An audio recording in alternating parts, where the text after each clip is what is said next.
Chaque embedding que vous générez avec une API vous coûte de l'argent.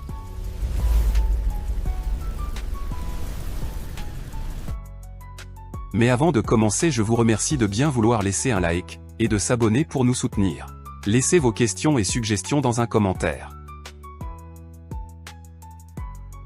Pour éviter ça, on commence par installer une seule bibliothèque, Sentence Transformer.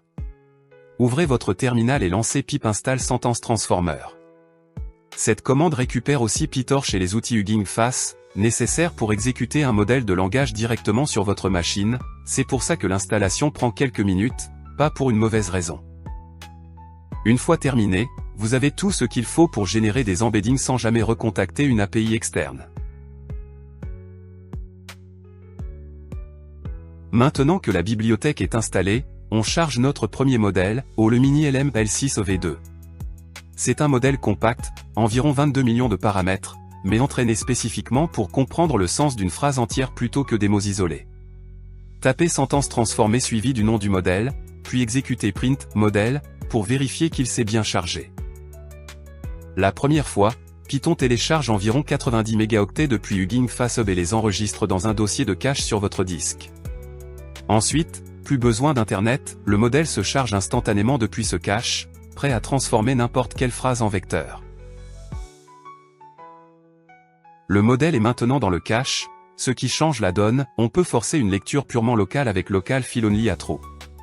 Ajoutez ce paramètre à sentence transformée, et la bibliothèque ne tentera plus aucune requête réseau, elle lit directement le modèle sur le disque, ou échoue tout de suite si jamais il ne trouve pas. Résultat, le script tourne même sans connexion internet, testé et reproduit à l'identique plusieurs fois de suite. Le modèle est chargé, toujours sans connexion, on peut maintenant l'utiliser pour encoder du texte. On donne 3 phrases à modèle.encode, et pour chacune, le modèle renvoie un vecteur de 384 nombres décimaux. Vérifiez la forme du résultat avec embedding.shape, vous devez voir, 384, 3 phrases, 384 dimensions chacune, toujours la même taille peu importe la longueur du texte fourni. Ces nombres n'ont rien de lisible pour un humain, mais ils encodent le sens de la phrase d'une façon que l'ordinateur peut comparer mathématiquement. Maintenant qu'on a des vecteurs, reste à savoir lequel se rapproche le plus d'une question donnée. C'est le rôle de la similarité cosinus, elle mesure l'angle entre deux vecteurs, avec un score proche de 1 quand le sens est proche, et proche de 0 quand il n'y a aucun rapport. Encodez la question, comparez-la aux 3 phrases avec util.cossim, puis affichez le résultat.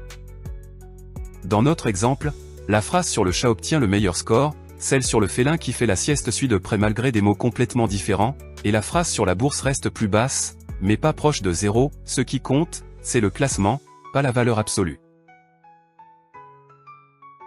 Récapitulons, on charge le modèle une fois, on peut forcer une lecture locale avec local fill only, on encode nos phrases en vecteurs de 384 dimensions, puis on compare ces vecteurs par similarité cosinus pour retrouver le sens le plus proche.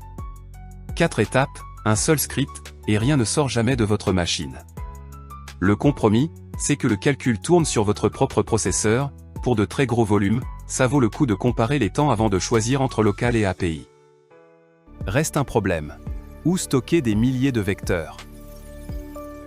C'est ce que nous verrons dans une prochaine vidéo.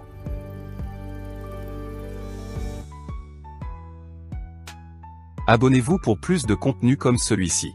Aimez la vidéo si elle vous a aidé pour nous soutenir. Posez vos questions en commentaire. Vous trouverez le lien vers un tutoriel complet et les codes de cette vidéo dans la description. À bientôt.